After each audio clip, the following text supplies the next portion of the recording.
Sunderland's River Wear has always held stories of hard-won livelihoods, quiet resilience and oil-stained camaraderie. Our river is a witness to generations of lives built along its banks. Yet, as the river flows steadily forward, the voices that once animated its story grow quieter. The living memory is fading, and with it the shipbuilders. The fitters, boilermakers, riveters, riggers, fishermen, tugboat crews, the river pilots, and of course the women who supported them. They lived and laboured beside the river. Many have passed on, taking with them memories not recalled in books or monuments.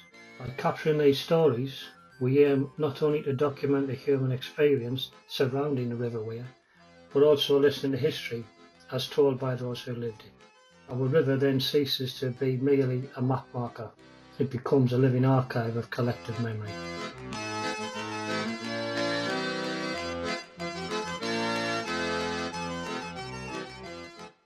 Would you say there's any vessel was played a significant part in your life? Vessel? When you think about all the different ones you've been on? Well, when I was fishing, because there was a couple of businessmen got a boat and they wanted me to be skipper on it, and I did, because I was on working with these two fishermen at the time as a deckhand, and these lads come down and said, I said, I'll take the job. So these lads says, best of luck, Bob. If we can help you, we will. So I went in looking after that, and a year later they got another one, so I was ended up looking after the two, and I took the bigger toll and I was paying the bills for the two, looking after these businessmen. And there's times we went what they call sprat fishing for the little sprats, all over the up and down the coast and one thing and another. And those times you would get a canny all of sprats, maybe 10 tons, lift them out a ton at a time. And it was, I remember one time, just before Christmas, and we were just about loaded. I think we had about 50 ton down the hole. And one of the lads says, mind the loading place at North Shields closes at so-and-so time tomorrow. I says, oh, we'll not make it. I says, so we'll just toddle our way back. And we just toddled up, and we came into Sunderland, we lay over the Christmas and New Year holidays. And by the time we went after the holidays round the Shields, the stink in the place, everybody's complaining. These spats went off, you know. And they put the machine down, broke the crust, because all these spats was all like stuck together, and keeping the juice, what they call the juice off them. And when they put the machine in, that broke, and the smell. But they loaded the wagon, they were only gone for the like cattle food, fish food, fertiliser, right. So they weren't fresh, you know, they weren't kept to eat. I was just going to ask, what did you get catch sprats for? Aye. So it was like fodder, really? They loaded up and they went to Hull, to the fish place, that's where they were travelling. Right. And had to get the special wagons, what wasn't leaking, because when you dropped them on the back of these 20-ton wagons, the juice used to come out all the way through North Shields and through the tunnel, so they stopped them and got proper sealed units, you know. Did you ever see any other big launches, the ship launches on the river? I was on the biggest one at the time, and then a few weeks later they built a bigger one at the time. The biggest one at the time for us was the Bogston. Aye. The Bogston. She launched there, and she launched down the river off the what we call the new berth. That hammerhead crane running up and down. That's, if you look across the river, you could see the ship getting built. Well, the other ones you look from the low quay and you're seeing the stern of the ship, and the bow of the ship was up underneath all the scaffolding, you know. Was she the one that went in sideways, or? No, she comes straight down. Straight down. Straight down the river. Straight down. And the other ship, biggest one, in fact there was two lanes. One was called the La Pampa, and the other one was called the La Chacra. And they built them deck level. And they had handrails round, no accommodation on, and they had handrails with scaffolding. And we had to fetch them down to the William's Bridge. The lantern drops there, what we call a lantern, hold them with the tugs till the tide went down, and so we can get underneath. They were that big, they couldn't get them under the bridge with this big scaffolding really. The La Pampa La Chacra. Then there was another one built in pieces up at Lane's shipyard, where what do you call it? Layback crane is now. That was at the new football ground. There was a one called the ITM Challenger, but by the time it was launched, the ITM company on the Tees went bust. So there was another company bought it and they said, just scrap that ITM off it and just leave it called the Challenger. Now this diver I used to work for, his little craft, used to tow a barge down from a blade with a lump of the ship on. So as the ship's getting built, we were fetching these big sections down the river, 40, 50 ton lumps, swinging them round, one of them a crane all the time, building the ship up on the stocks, and that was a big ship, and it could lift at the time 7,000 ton, and she had big sponson tanks built up.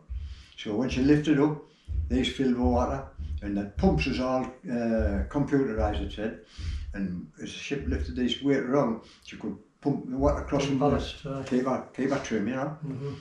And then when she was, I remember the day she was launched. She launched down this new slipway. The tugs put her at Greenwell's Quay, and we went down with the Rogerson's craft. His son was on board at the time, and the pilot whistled down, Michael Thurlbeck, the pilot. He says, "Can you get a wire and tow us off Greenwell's Quay?" Because she had a hole in these big sponson tanks. And he said, "We're frightened when the tide goes down, she'll sit on the quay with these sponson tanks and do damage. What we need is Yokohama fenders, get big round things put in." I says, "Do you want?" She says, "Oh, go on, you'll do it." So I said to the lad, "Rolling, the diver's son, you're going to lower the wire down." And a full coil of wire come on, and we towed up, we were going towards Sandpoint, and we managed to pull the ITM Challenger, or the Challenger, off Greenwell's Quay. Till the wagon drivers pushed these big sponsons out, and then pilot whistled, "Right, we're getting her." So, you know, I can always brag, we towed the ITM Challenger in 2 places, coming down the river in bits, and towed her off Greenwell's Quay. What about off-duty time, like leisure time? Was anywhere you drank, any pubs or? I used to be on the pool team at the down the town end here, and we used to come over there on Tuesday night. Sometimes we were playing away, we used to go to different places around, and it was good. You hear stories like, you know, work hard, play hard, was there any of that? Aye, well, everybody liked a good drink, man, day and night. I've seen many of the lads, you know, at the end of the pool match, get the gloves on and day, mate. You know, that was really, really. People say that, you know, the town end.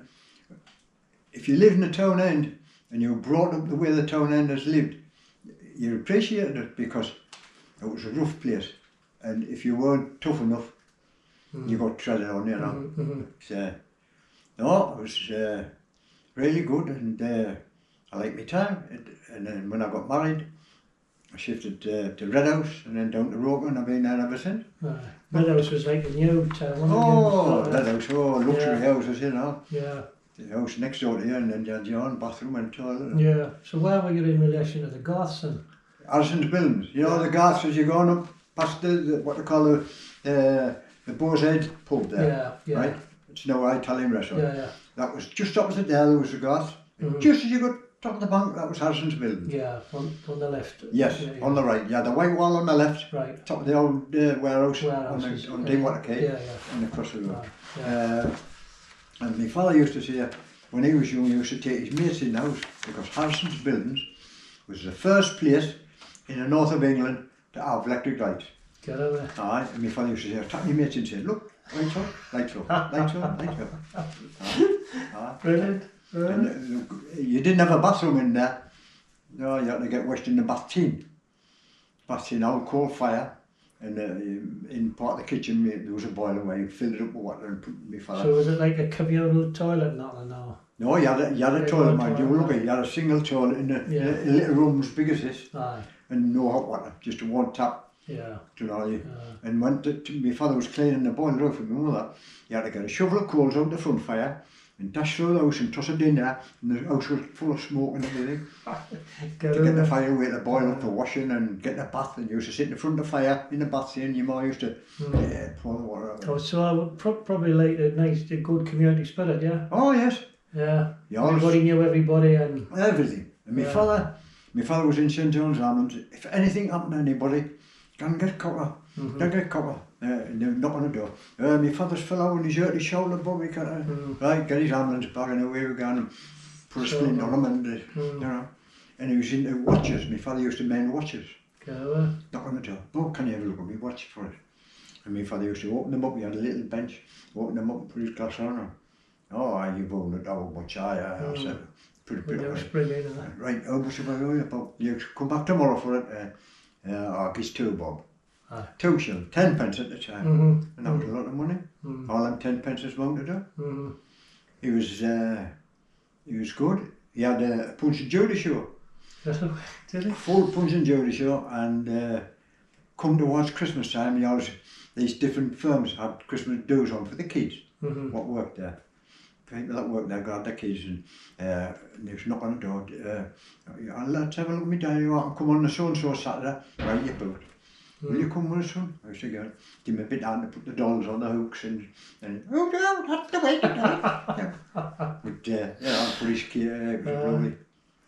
And he also used to go around in a concert party around all the workmen's clubs when there was hundreds and hundreds, you know, Northumberland and Durham. Every Sunday night they had a different place, and he used to get a few bob for that and give it to me man. He was a comedian, and with tricks, conjuring with the cards and ropes, and it was good.